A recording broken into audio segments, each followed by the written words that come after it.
2022 General Policy Board meeting for Eastgate Regional Council of Governments. We'll go ahead and call the meeting to order. Again, just appreciate you all coming out, and we'll go ahead and get things kicked off with the committee summary reports. And first up on that is the Technical Advisory Committee, Gary Schaefer, Tech Chair. Mr. Chairman. Since the last General Policy Board meeting, Technical Advisory Committee meetings were held in July and September. September meeting was held in conjunction with Eastgate's Lunch and Learn, which discussed the Safe Streets for All initiative. This is the latest Lunch and Learn in the series, and we're very pleased to see about 50 participants. Very education. Topics discussed during the last TAC meetings were program updates on the following: Economic Development Program, Appalachian Regional Commission Program, Full Weight Plan update for 22. The latest Transit Development Plan was presented, as was an overview of the projects submitted to the 2030 Open Transportation Plan. General Policy Board Resolution Resolution 11 and 16-22, and Intergovernmental Review Resolution 12-3. Questions? Thank you. All right, great, Gary. Thank you so much for your report. All right, Citizens Advisory Board. We have a substitute representative here that's going to give the report today, Genevieve Germaniak, and with Eastgate, she's the Eastgate cab representative.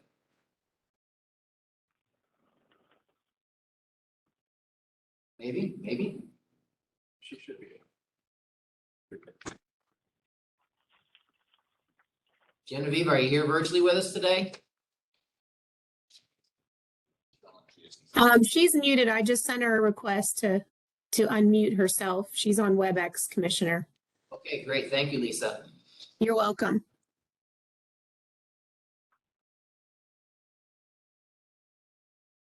Hello, can you hear me now? Yes. Oh, we can. Yeah. Technology is wonderful. I know, isn't it great? I've got too many things up on my screen. Okay, the Citizens Advisory Board report for today. Since our last General Policy Board meeting, the Citizens Advisory Board met in July and August. In July, Deborah Flora, the Executive Director for the Mahoning County Land Bank, provided some history and information on land banks as an organization, as well as detail on the various programs that the Mahoning County Land Bank employs to find new productive uses for those properties. Deborah also provided some examples of specific projects that the land bank has worked on to successfully revitalize vacant and abandoned properties, as well as brownfield remediation. And what I liked about her presentation is I learned that they're using clover instead of grass as ground cover for these areas. At the August meeting, Eastgate's Stephanie Dyer and Ed Davis provided information on the Clean Ohio Conservation Fund and Ohio Public Works infrastructure programs. Additionally, Justin Mondak provided a summary of the results of the 2022 CAB Census Survey, which was an effort to analyze the demographic makeup of those who receive and interact with the agency's information, programs, and policies. The CAB approved the following resolutions this past quarter: 011-2022 and 013-2022. The CAB is next scheduled to meet on October 6th and November 3rd. And this concludes the report of the Citizens Advisory Board. Okay, thank you very much, Genevieve. Any questions for the Citizens Advisory Board? All right, Finance Exec. We met this morning at 9 o'clock, and I'll go ahead and let Jim give a quick summary of that meeting. Great, thank you, Commissioner. As the Commissioner noted, the Finance Executive Committee met this morning, reviewed the financial reports. You know, I was sitting there paging through it over the weekend, trying to prepare this morning. We're at 12 pages for a finance report. I can remember years ago, I think we were 2 or 3, which is a good sign. It's a good sign. There's a lot of money coming in, a lot of money going back out, and a lot of good projects being built. So we're excited. And I also commented in the past, we now have 2 accountants because we can't keep up with just one. So that's all good stuff for council of governments and the MPO here. And we're excited. I will place the report that we're in strong financial standing and the report was approved this morning by the finance committee. Thank you. Okay, thank you very much. Any questions for the finance committee? Okay, business meeting. We'll start off with our executive director's report with an update on various Eastgate initiatives. I do also want to comment that our finance report's on file here. Any members, obviously, certainly if you'd like to review it, it's open, we're transparent. We keep it here available to any member that would like to review. Thank you again, Commissioner, for the opportunity to address the group when it comes to the Eastgate initiative. I will say we started a little bit late because the effort to get downtown and to get to our building has become quite challenging. I think 2 of the roads around us and most of the roads out of here are closed right now. But you've heard me say before, I'm an engineer. Orange barrels are progress, so we're excited.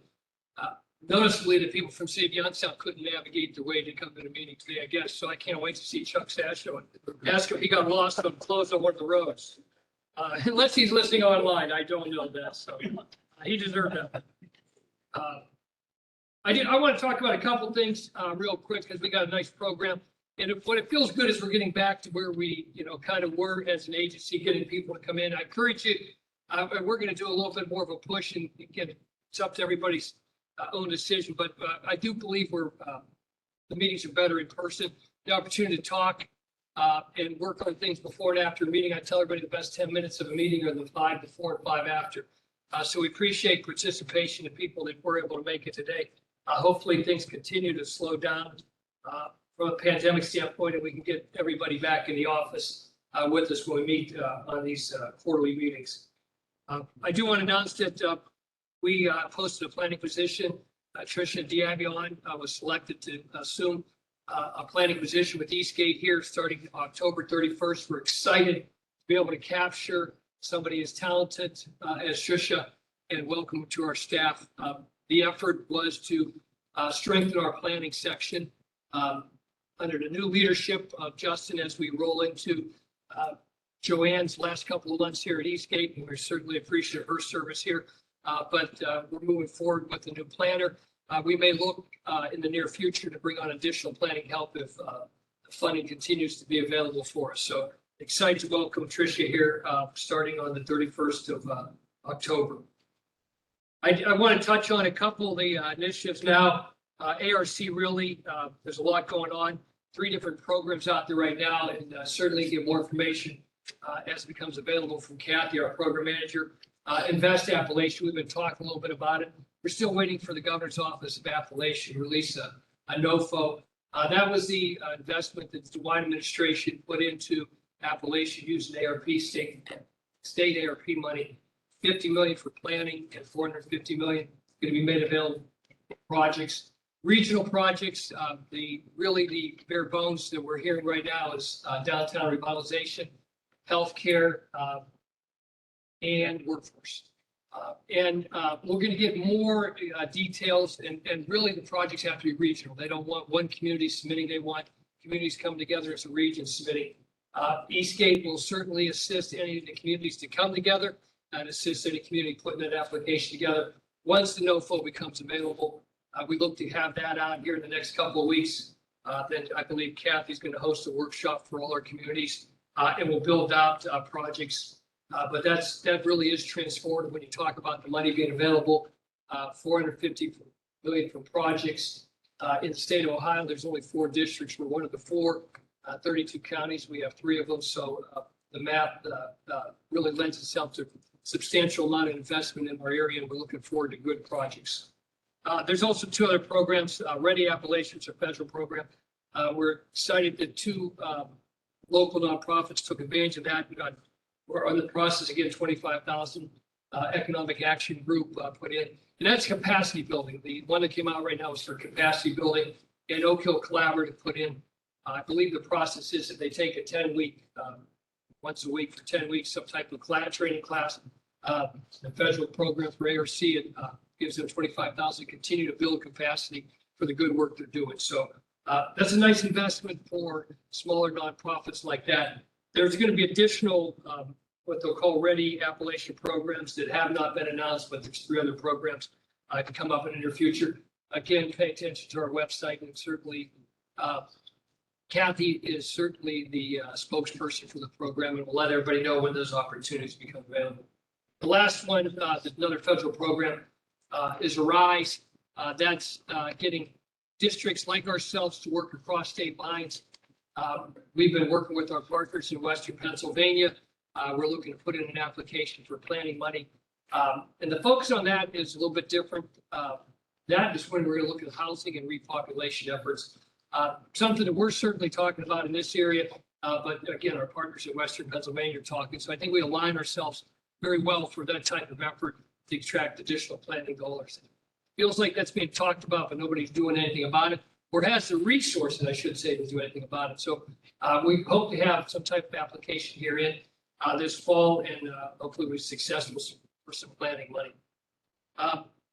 Gary mentioned the SS4A Safe Streets for All program in the workshop, and I commend everybody that participated. Really appreciate the staff when it comes to Stephen and Grant, anybody else that participated from our end to put that on a training class, but it's a regional effort to attract planning dollars for safety programs in our region. I thought the highlight really was just getting communities to talk about areas that aren't really identified as problem areas when it comes to accidents or safety for pedestrians walking, crossing streets, or just accidents that don't elevate high on the state's safety list or our state list, and the ability to identify those and then see if we can do some quick fixes. So we put an application in for the region for $300,000. I believe that money kind of looks pretty good to get for planning dollars. So we look to get that and then be able to turn that into project dollars this time next year. So very active group. That's part of the IIJA that this group here, the team and the staff here has really embraced, trying to attract additional dollars to this region, and hats off to the staff. I do want to comment on EDA.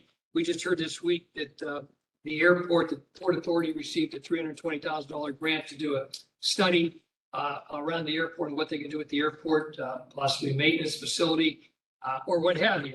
Well, that was the 4th grant that Eastgate partnered with somebody in the past in 2022 and put in, and we went 4 for 4. So I have to mention them all because you don't usually go 4 for 4 when you put in for grants. $320,000 the airport study, $100,000 to City of Youngstown for Crab Creek corridor, $100,000 for Trumbull Tourism, regional tourism plan, and $3.2 million for the Golden Triangle and Howland and Warren. That's project money. The others were more of a study, but nearly $4 million attracted. Again, 4 for 4. Thanks, Mark and your team, for part of that application process. And the communities to put in. The work was both. It was a shared effort and partnership. I really believe the formula we have is that close relationship with EDA. We brought Ellen out here. St. Patrick's Day, we were fortunate to have the Assistant Director of EDA from Washington in, Alejandra Castilla, toured our projects, explained the need, let them see the need. And that's why we're successful. They understood what we're trying to do.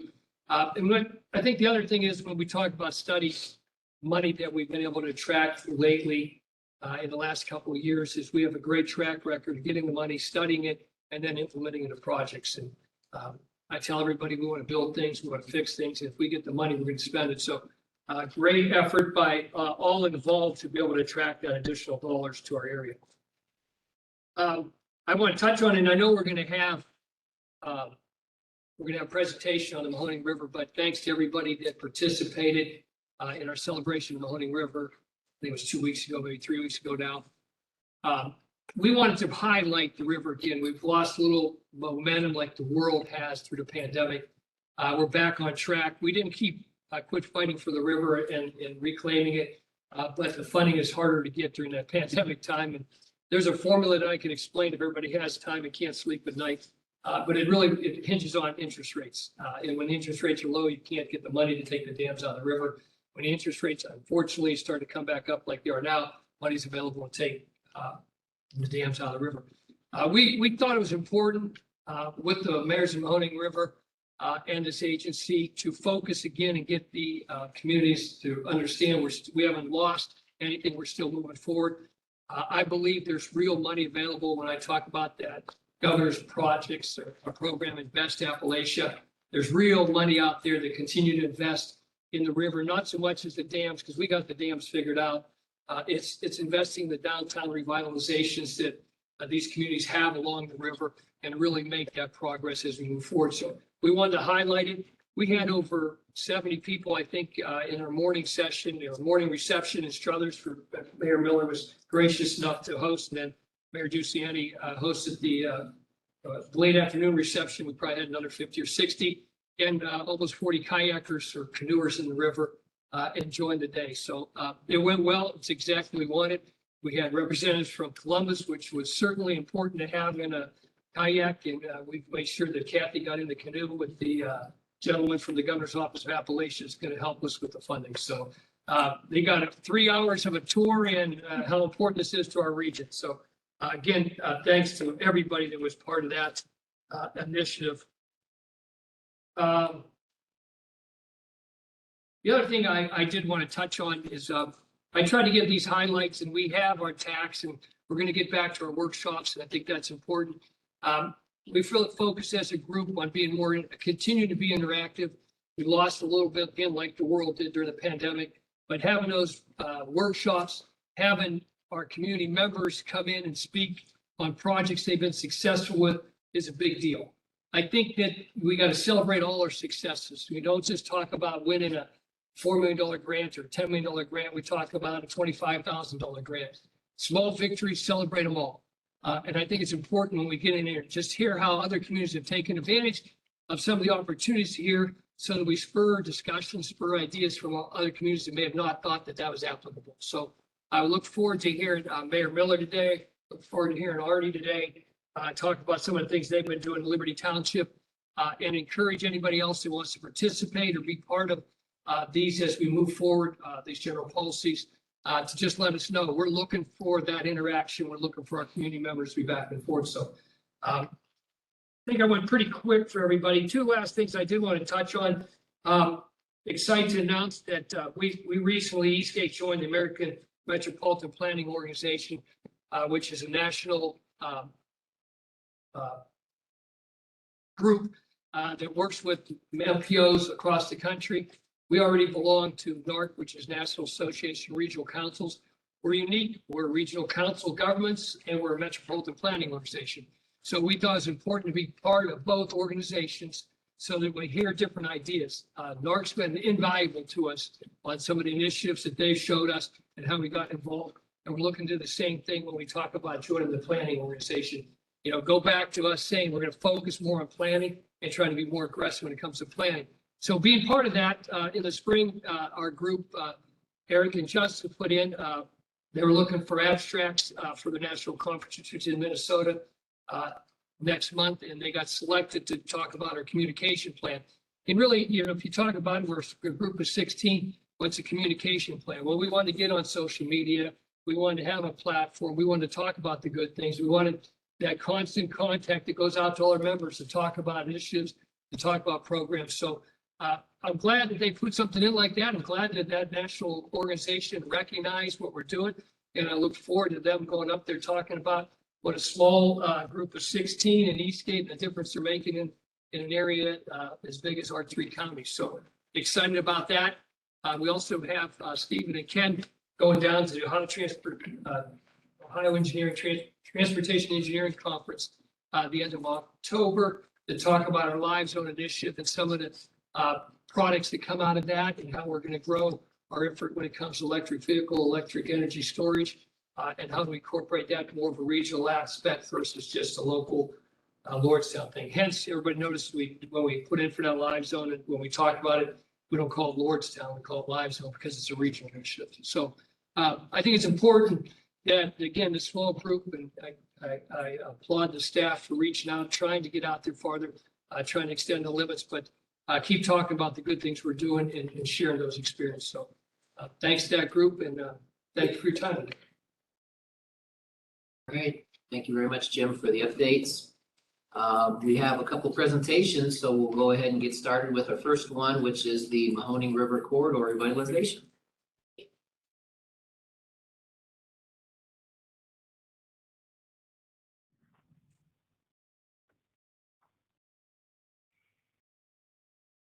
Morning, everyone.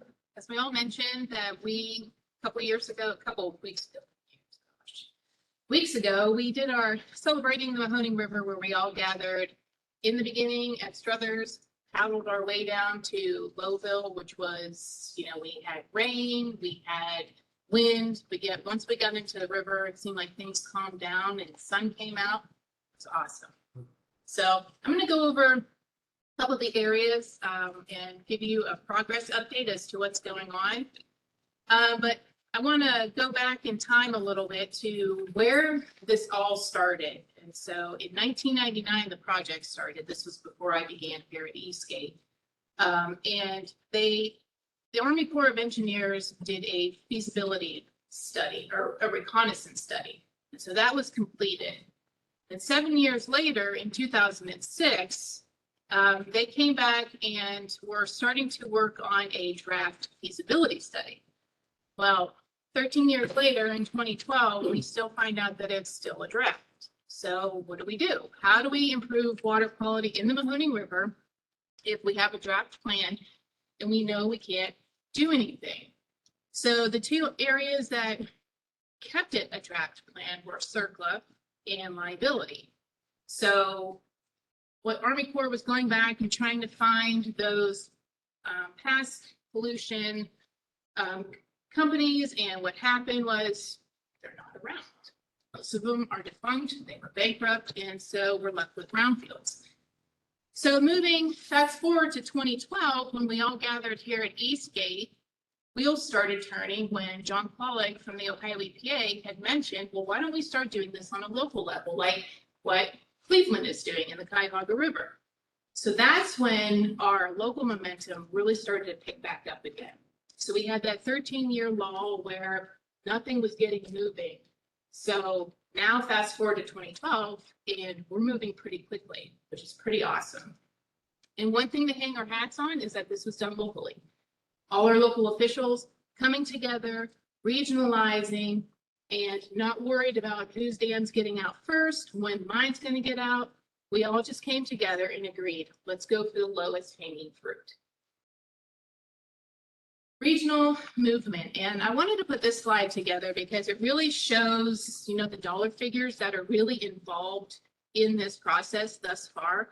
And one thing to highlight is the Ohio EPA's WRRSP funds. Over $12 million we brought into this region based on the projects. A lot of the times there was no match. No match is required for this.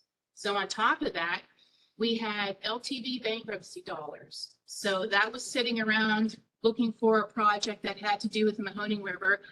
We got creative here, talked to the EPA, talked to the Army Corps, and worked out a deal where those funds were loosened up so that we could use them on the dams in the Mahoning River, Mahoning portion side, where LTV used to reside.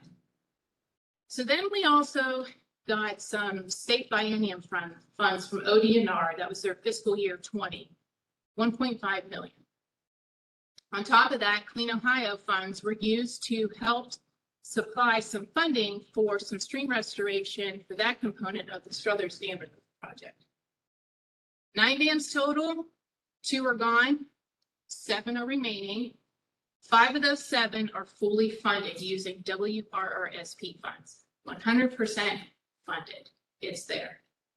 2 are still remaining that we are working with the industries who are using the dam pools for their processes. So we're going to continue working with them to see how we can make this a win-win for both situations, the environment and the economy. Lowest hanging fruit was Lowville. So it was the first dam project that was completed, $2.3 million in WRRSP funds. The application was in 2013, but due to circumstances outside of their control, the project didn't start until April 2020. Love the WRRSP because you have project sponsors from anywhere in the state of Ohio. And so this is where partnerships really start to grow. And you can see the city of Canton, pretty much next door to us, sponsored this project. And about a year later, that should say October. Oh no, actually it took that whole year, October, to get that project done. So not too bad. Once weather cooperates, we're in and out. Struthers was the second dam completed. There's the breakdown of funding. Again, all WRRSPs 100%. LTV kicked in, Clean Ohio, good use for that program now. 2018 was when their application was awarded. Project start July 2021. City background was the sponsor. And the end date, almost a year to the day, 1 year down. Summit Street Dam is the next dam that is in the queue. And what I mean by that is it is in the process of working out the design build components of when they're going to get into the river and move things out. So their project 2021, they're expected to start in 2023. Their project sponsor, Northeast Ohio Regional Sewer District. So that's a group up in Cleveland that has a ton of CSO issues that they are working to alleviate. And so in order to do that, they're finding projects not only just in their watersheds, but also outside to help fund their, get lower interest rates on their loans. City of Youngstown has 3 dams. They were awarded in 2020. They're in the process of selecting their design build team. City of Elyria just signed a letter to sponsor the project. So it's pretty awesome that we are now moving forward with removing the 3 dams. And you can see the breakdown again of funding. Trumbull County Metro Parks, Leavittsburg Dam or Canoe City Dam is in year 1 of its planning phase. So that's pretty much the next after Youngstown to move forward. So they're in the process of finishing up their beginning work, their plans, their studies, and the project sponsor is not identified, but it will be once this 1 year is up. The 2 remaining are the Warren Main Street Dam. That is the one that is owned by Cleveland Cliffs and Western Reserve Port Authority. Both of them use that pool for their processes. Eastgate did apply for an Ohio EPA SWIFT grant to get the hydraulic analysis study performed for the BDM's operable pump house. That is underway. And the last one that we're working with is the Girard Mills Dam. The hydraulic study was done for that, and we're going to have conversations with McDonald Steel to see how we can move forward. So again, just to emphasize, our Mahoning River is a river of endless opportunities. And I will segue over into Mayor Keck.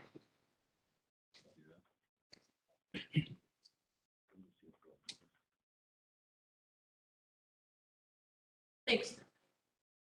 So as you all know, I think most of you were at our event a few weeks ago in Struthers where we started off. It was a huge success. I know most of you were actually on the river with us. I'm going to start off by saying I fell in. So by the time we got to Lowville, that's all everybody was ripping. The first one to fall in. It was a very, very big success on our part.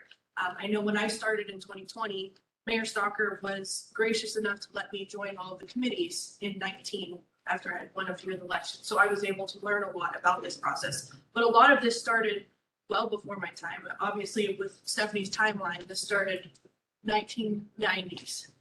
So we are excited to see all the progress and to see where everything has gotten to this point. We do have a lot planned. For the Struthers end of it, we have acquired some land there from the Scene Tobacco families that we want to work on, and we want to build a new city hall, community center. One of the things in Struthers, if you go through like most of our cities, the river runs right through our downtown. So we're really lucky with this money coming from Appalachian that Kathy's heading up there. we're really excited to see some of those guidelines come out because we have a lot of plans and we know it's going to take a very long time to uncover that river. But if you drive through a lot of our cities now, you don't even know that it's there. So we are very excited about having the dam come out and show others because if it hadn't, we would not be able to take kayak trips and utilize a lot of the recreation there. Going down the river, I know we have meetings all the time with the Mayor's Association, with Eastgate, with everybody here about what our plans are and what we want to see. And a lot of it is on paper and it's sitting here in meetings, but it's not actually going out on the river. And as you all know, there's something about water. You're around it, when you're near it, there's something special about the water. A few of the comments that I heard while we were there was how clean the water looked. Most of the trip, you could see to the bottom of the river. You could see the fish swimming, you could see the pebbles, you could see everything, which a lot of people think that it's not as clear as it was. A couple hiccups that we had going on. I remember to call Campbell to make sure that they weren't using their gun range at the time, but I did not call our police chief. So as we're going down a few times, we had a couple people there and like, what is that? What is that? We heard a couple gunshots from our Struthers gun range, which is a little bit of a hiccup. And then as we're going down to, I had someone comment that look at the beautiful waterfall that was coming down the side from our wastewater treatment. So that is beautiful. So those are some things. It's one thing when we talk about these issues and things that are going on in the river, but to actually be there on the river and see what's going on and see all of the opportunities, it really sparked a lot of conversations with a lot of the elected officials and people who were in the river.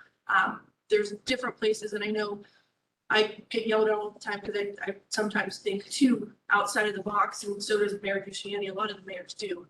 But if you look at places like Cuyahoga and even Chicago, they have the river walk right along the river, and you can actually picture some things like that happening eventually. I know when you guys were talking about removing these dams and still some of them to come, those are big thoughts and those are things that will come eventually. And I really do believe with a lot of people who are in charge right now with the Mayor's Association, we have a great collaboration with the Campbell Mayor, with the Lowville Mayor right now that really focuses on our little area. There's a lot of things that will happen because we have a lot of the right people in the right places right now. But again, a lot of big ideas. Or can you see people walking? Can you see people biking? Can you see different signage and different things that really focus on some of that recreation on the river? So we do have a lot of big plans for that area. Oh, and the eagle's nest. We were able to see the eagle's nest. So a lot of the natural things, the natural beauty there, everybody kept asking, where's the eagle's nest? And then when we got to it to see how large it was. But again, that's something when you see it in person, it's a lot different than seeing it in a picture or a video. But we do want to thank Eastgate, Jim Kinnick, Joanne, Justin, Kathy, Stephanie. We've had meetings upon meetings to try to make sure everything went perfectly. And I don't think it could have went more smooth, except for a little bit of rain delay, our mic going out, but it was a very successful event. We want to make sure the focus stays there. So when we're out talking to people and trying to gain funds and gain money for things, they can say, well, I was there, I went on that kayak trip, I've witnessed it, I saw it firsthand.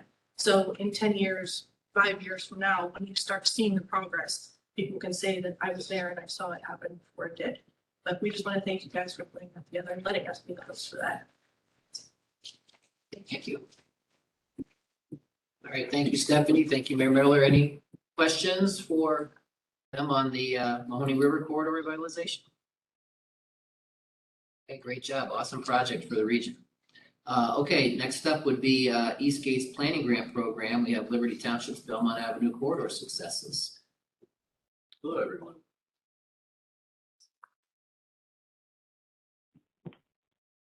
So I think, Stephanie's presentation was a great introduction into this idea that, taking some of those concepts that Jim was talking about, the IIJA, the state's investment in Appalachia, these huge monumental funding opportunities that make this capital available to do things, but it's the locals that are the ones that do it. That's how anything happens. Stephanie's saying that all this started in 1999, but nothing actually happened until 2020 when something entered the river to take the dam out in Lowville. And you hear the vision and a lot of the future from Mayor Miller and her ideas and what she wants to bring to light. So this is very much a continuation of that. Another spotlight on a community that's doing something. And again, just bringing it back to the local because, you know, from up top, we can make all the resources available, but if the vision and the effort isn't there at the local level, we won't get there. So again, I will go back in time, not quite as far as Stephanie did, but back to 2019, Eastgate started up something called the Corridor Plan. And this was an internal effort of our own where we made our own staff capacity available to provide planning assistance to local communities, recognizing that that is something that's hard to come by.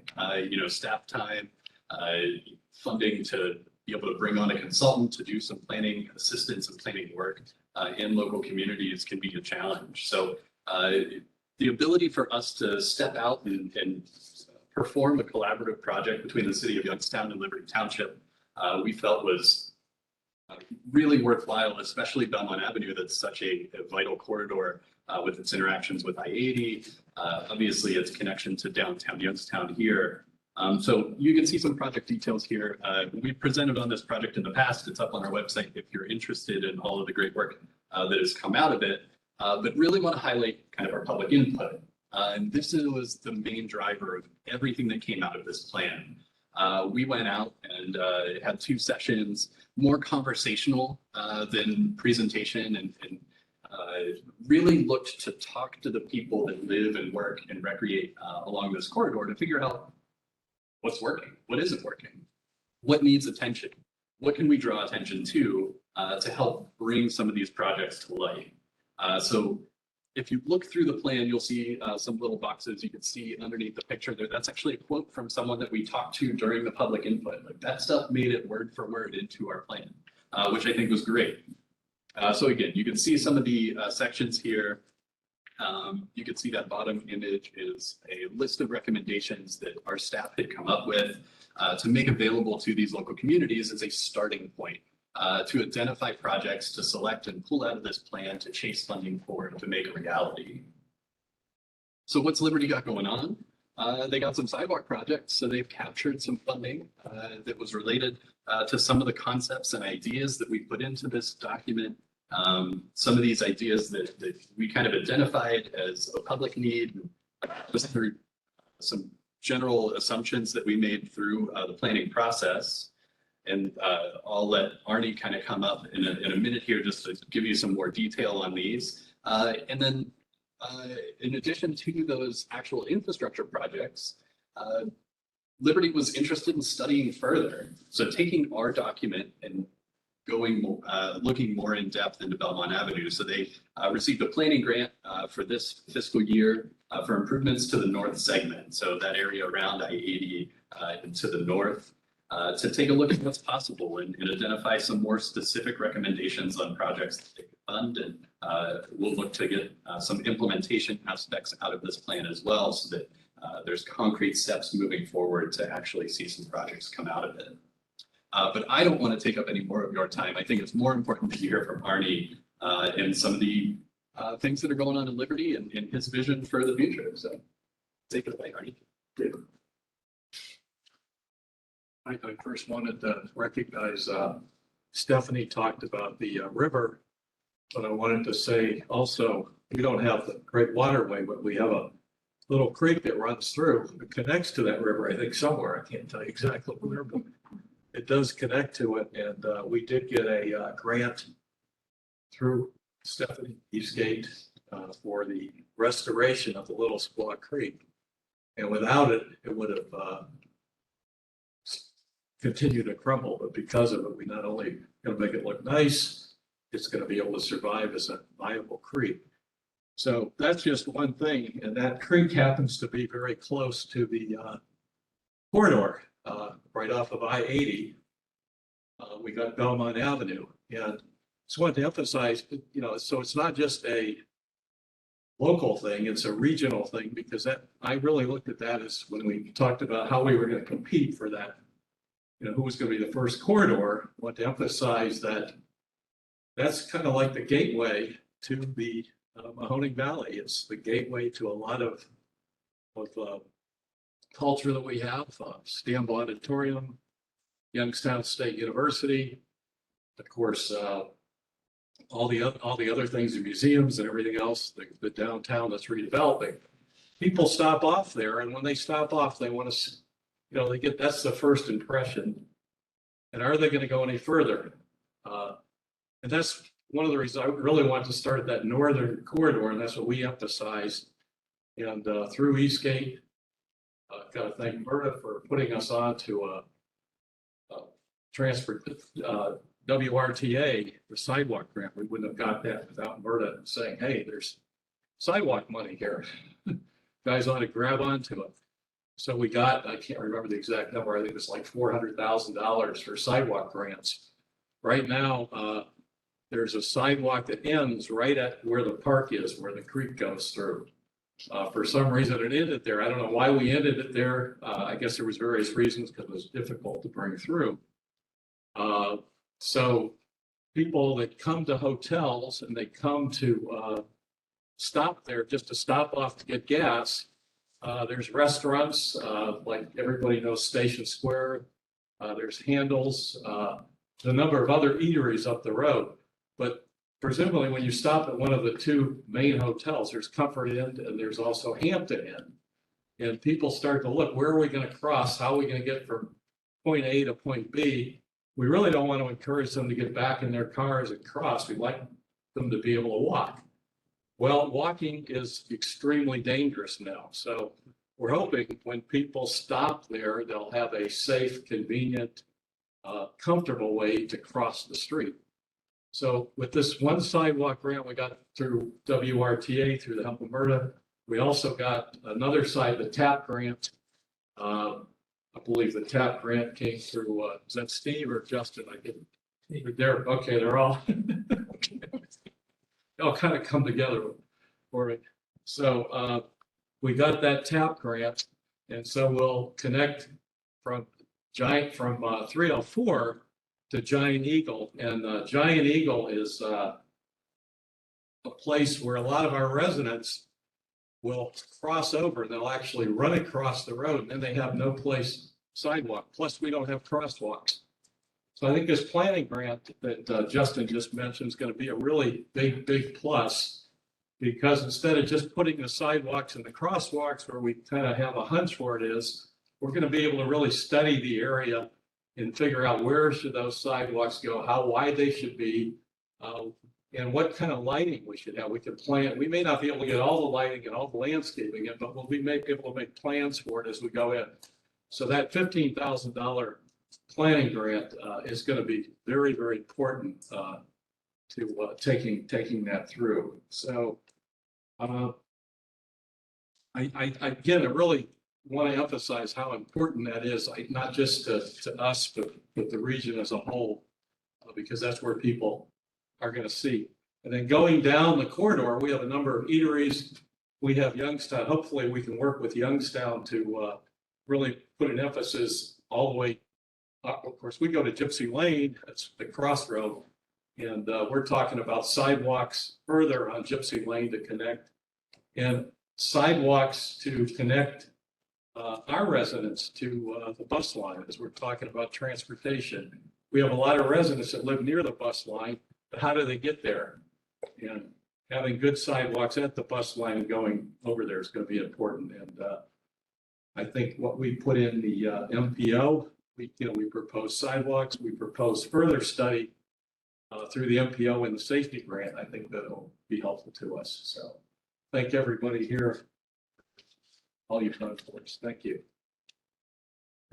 Thank you very much, Arnie, for your update on that, as well as Justin. Thank you for touching base on planning grant program. So next up, we're going to have a broadband update from Mark Ragusing.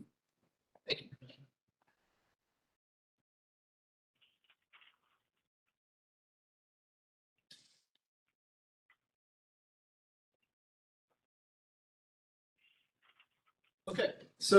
Eastgate really dove headfirst into the broadband sphere in 2019, and we've really come a long way, working very closely with Ashtabula County, with Mahoning, with Trumbull, various number of initiatives.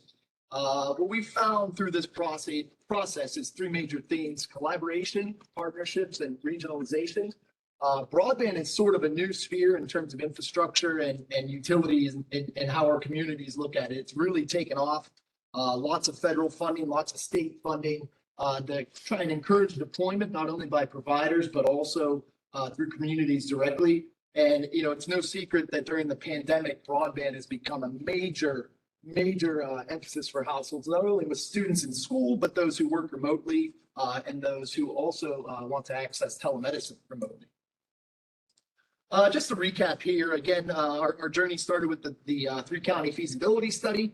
We continue to pursue the policy recommendations from that study. One of the major things that I'd be remiss if I didn't highlight Steve Christian's work as our broadband coordinator. Steve works tirelessly. He's out in the communities. There's not a project and not a stone that we leave unturned, right, Steve? And so Steve's been instrumental for us, not only as a staff here to gain some knowledge in broadband, but he's really turning us into experts as well. Again, funding source identification, the $65 billion allocated under the IIJA, 48.2 billion of which will be administered by the NTIA, and that'll lead us into our next slide here. The Lake to River Corridor Initiative, the fiber expansion. The goal of this project is to install a fiber line along the entirety of Route 11 from Lake Erie to the Ohio River. That would feature connectivity to existing fiber lines on Interstate 90, 80, and also the Ohio Turnpike. In total, serve over 620,000 residents, and many of which, up to 112,000, are lacking adequate internet access of 25 download and 3 upload speeds. Eastgate recently received a $500,000 Ohio Department of Development grant to execute an engineering analysis for this fiber line. We are actually holding a kickoff meeting this Wednesday right here in our offices. The Department of Development Director, Lydia Mahalik, will be in town along with Broadband Ohio Chief Peter Voderberg. And so we're excited for this project. It ties right into, let's skip through this slide to this slide right here, the Ohio Middle Mile Plan. As you can see there, our fiber line is included in the plan. This request will be to the NTIA Middle Mile Program, a request of in the neighborhood of 70 to 75 million. Again, if successful, or the entire cost of this fiber line will be included in this grant request. So we're very excited about that. The application's due on the 30th. Broadband Ohio, Ornet, and Eastgate are leading that charge. We should expect results by March or April of next year, but we're very confident, given that the state is leading the charge on this application. The Office of Broadband Ohio has been working tirelessly since their inception, I believe in late 2019, to get a project like this off the ground. And so, again, very excited of what this could possibly turn into. Just kind of diving around the different initiatives we've been working on. Steve has been working very closely with the Oak Hill Collaborative, as well as all 3 of our counties, on marketing the Affordable Connectivity Program. This offers up to $30 a month off your internet for qualifying households.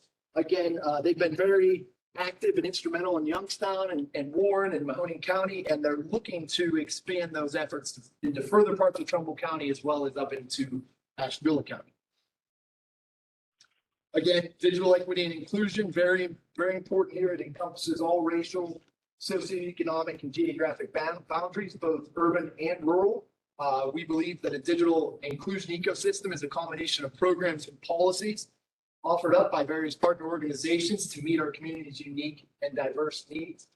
This is going to be a huge piece of kind of solving the broadband divide in this region, again, with issues in both urban and rural communities. Jumping along here again, back up to Ashtabula County. The county recently has entered into an agreement with Ohio Transparent Telecom. They're looking for a fixed wireless solution. Again, it's more difficult in a rural county to build out and to lay fiber, as it becomes extremely expensive. And at certain points throughout the county, there's not enough households along a route to meet the provider's return on investment needs. So the county's looking again at this fixed wireless solution. It's going to strategically construct wireless towers, co-locate wireless equipment on those towers, and then hope to solve those gaps in where residents don't have the 25 and 3 requirements. Jumping into Mahoning County again, we met with several of the communities. I think Steve has attended every single township trustee meeting. And I might be saying that lightly, he's probably been there several times, but what we found out, working directly with the communities, is that it actually works to go right to the providers. What are they capable of doing? Where can they build out? Where can they deploy more broadband assets? And so what we're going to do is we're helping Mahoning County to issue an RFI, and that's going to seek providers to expand and improve coverage to areas of the county. You see several of the townships there, but again, whatever that RFI comes back with, we're going to hope to move forward with the plan. Again, to just get more broadband assets out in the county, particularly in those more rural townships that, like Ashtabula County, lack that 25-3 minimum requirement.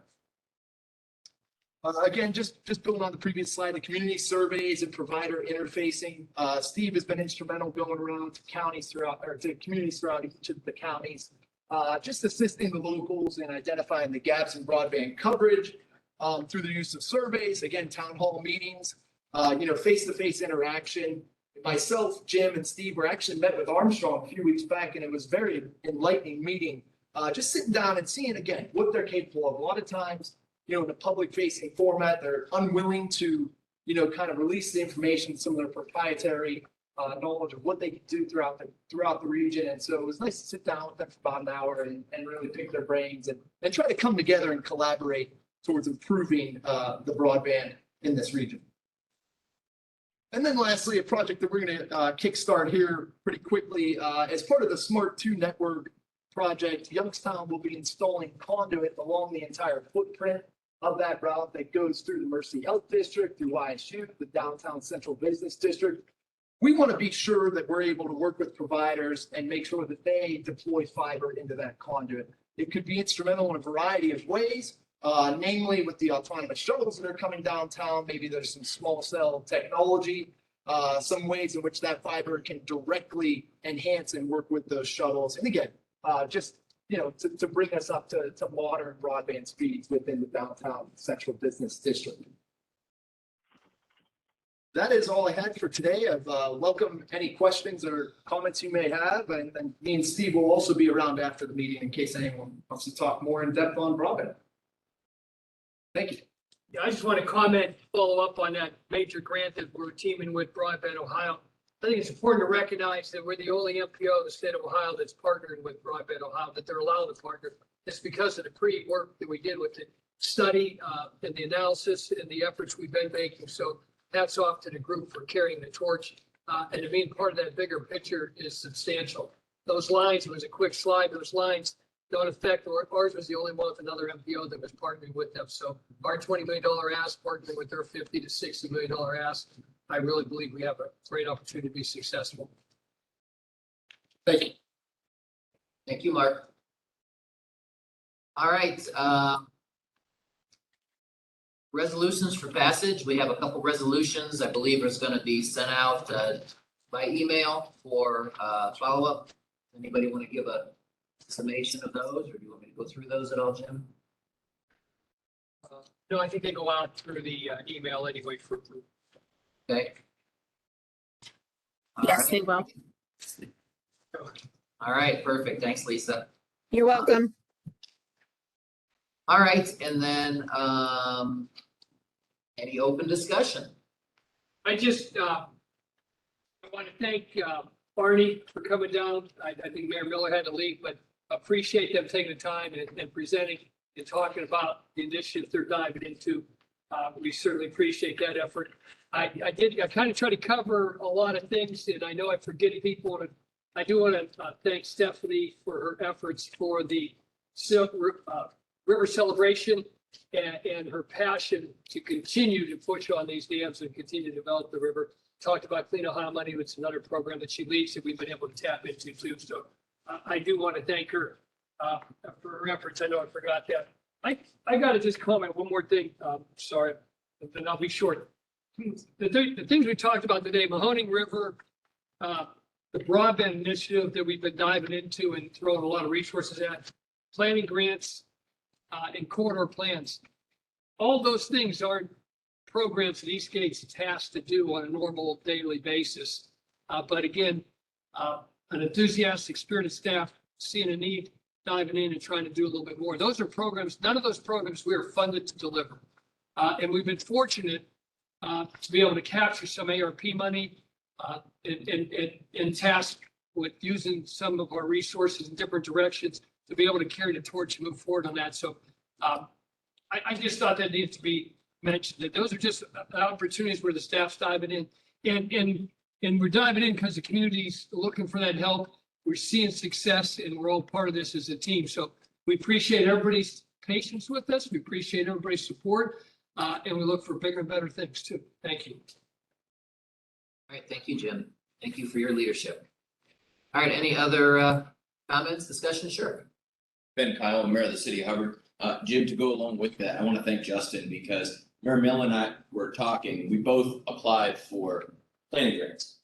Ours was a joint application with Hubbard Township for the Route 304 80 potential interchange and some development out in that corridor. And it was really interesting as her and I were sitting here talking, the amount of opportunities that now kind of roll together when you start talking about planning and start talking about some of these things that, you know, we talk internally, but then how do we get help to do it? And I think it's a really important thing. And it really is vital to success for smaller communities and working together. You know, Fred and I at Hubbard Township and Hubbard City working together to find that level of sustainability and to really look forward. And to go along with that, just to give a quick update on our TAP grant, our sidewalk is currently being installed right now that we applied for. That'll help our senior living facility have access because there were no sidewalks and they were utilizing a heavily congested road for their means of transportation, no matter if they were disabled or not. So our sidewalk is currently being installed right now after the Trumbull County Engineer's Office did a bridge rehabilitation on that same street. So everything is coming together and hopefully by the end of October, we'll be completely finished with a sidewalk that will connect Route 62 and 7, which is Main Street, to our senior living facility that we have. So I really appreciate all of it. Thanks. Thank you, Mayor. It really just leads to just partnerships, communication, knowing how we can help, where you need help at, and it's the system works, makes us feel good here. All right, thank you. Anybody else? Yes, go ahead, I'd just Steve. like to make a comment as somebody who hasn't been involved in Eastgate very long. I think it's been about a year. And Mark mentioned my name a lot. He should have mentioned his name with that, to be honest with you. But one of the things that I think is important for everybody here to understand, every meeting that we have that I've been in, whether it's Joanne, Justin, Jim, Mark, or even Kathy, Stephanie, Stephen, and Myrna, I always get the question, how does this impact the local community? How does it impact the county? How does it impact the township? How does it impact the city? So while there's a lot of great things taking place here, and there's a lot of great things, and there's more that you don't have time to even talk about yet. Jim will talk later, but I think it's important as you guys are sitting here to understand the impact that they're doing to your local community, whether it's the river, whether it's broadband, whether it's dams. And like I said, every meeting I've been in, a question always comes up: how can we better support our clients? And that's what I call you guys. I consider you guys. And so that I think it's important. Jim, you said it to tone for that's important for everybody else here to understand. And Gary, I know you see that firsthand, but JP too, but I think Pat as well. But I think it's important when you guys need to understand that Eastgate is always thinking about the clients first. Thank you, Steve. Okay. Great way to close out the meeting. Thank you, Steve. Yes. All right, any other discussion? Then we May will, I announce something? please do. It's a cultural thing. After a 2-year hiatus due to COVID, the Warren Civic Chorus is going to present Handel's Messiah at Blessed Sacrament Church on Reeves Road in Warren on December 5th, December 4th.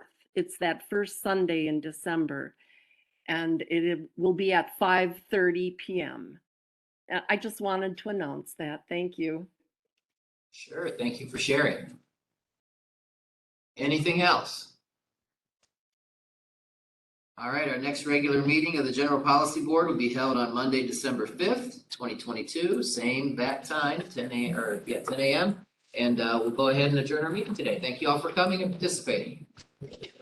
Thank you. Thank you.